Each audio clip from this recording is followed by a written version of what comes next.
Hello guys! Today I get to try out a 2023 MacBook Pro. It's equipped with the M2 Max, which is widely considered as a powerful and efficient chip. Obviously, this seems to hold true for Apple's own apps of course, like Final Cut Pro. But I really wonder how good it is in other creative applications such as Blender. I will use Blender in its version 3.5 for this video. It was released a few days ago and brings a lot of improvements with it.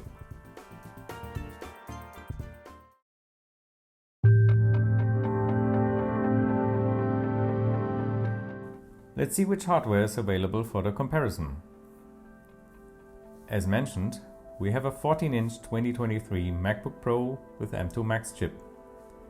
It features 8 performance and 4 efficiency CPU cores and 30 GPU cores. It also comes with 32 GB of shared memory. Our competitor from the Windows world is a custom PC with AMD Ryzen 9 5950X 16-core CPU, a Radeon RX 6900 XT GPU with 16 GB of video memory and 64 GB system memory.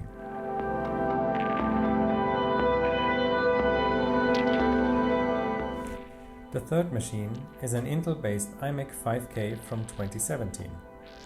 It has a quad-core Intel Core i7 CPU, a Radeon Pro 580 GPU with 8 GB of video memory and 24 GB system memory. All machines run on stock frequencies, that means no overclocking is applied.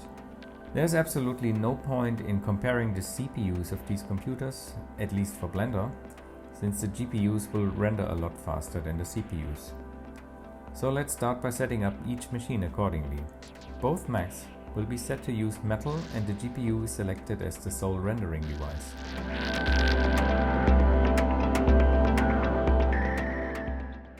On the PC we do the same, but here we choose HIP. In order to have a fair comparison, we ensure to have the same render settings on each machine. I did not touch any of the settings, which means we use the default rendering resolution of 1920 by 1080 pixels and 300 rendering samples. Alrighty, everything is ready to go, let's start. We will start with the desktop machines and the iMac goes first. Before this video was recorded, the machine completed already several consecutive renders of the same scene in order to get only the time needed for rendering. Sometimes the first render takes a bit longer because scene data is loaded. It is evident that the rendering time on the iMac is in the minute range.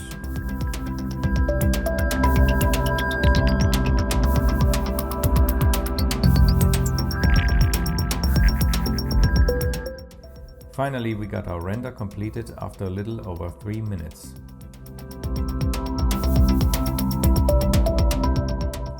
Next up is the PC. It is not shown in this video, but the initial scene loading was a lot quicker compared with the iMac. The same is true for the rendering time. The PC finishes in 29 seconds. Without a doubt, that is much faster, but not really surprising as we have a larger and newer GPU.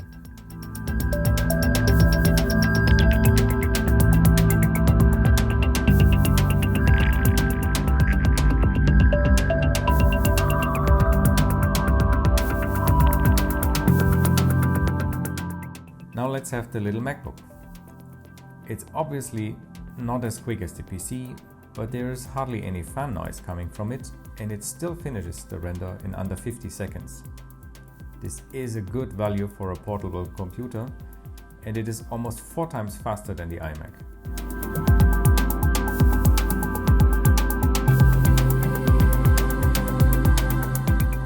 This video is supposed to answer 2 questions. First, how does the MacBook Pro with M2 Max chip compare against desktop machines in terms of rendering speed?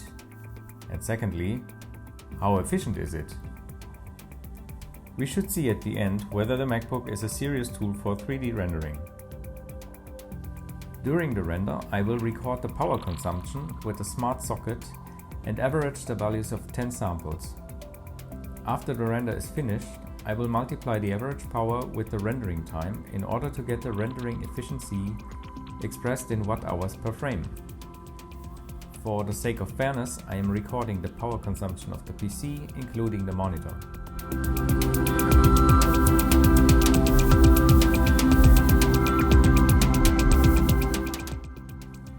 So, now we have learned that the M2 Max can compete with the last-gen flagship desktop GPU, at least one that does not use its ray tracing accelerators in Blender. So, you know, NVIDIA and CUDA, that's a different story.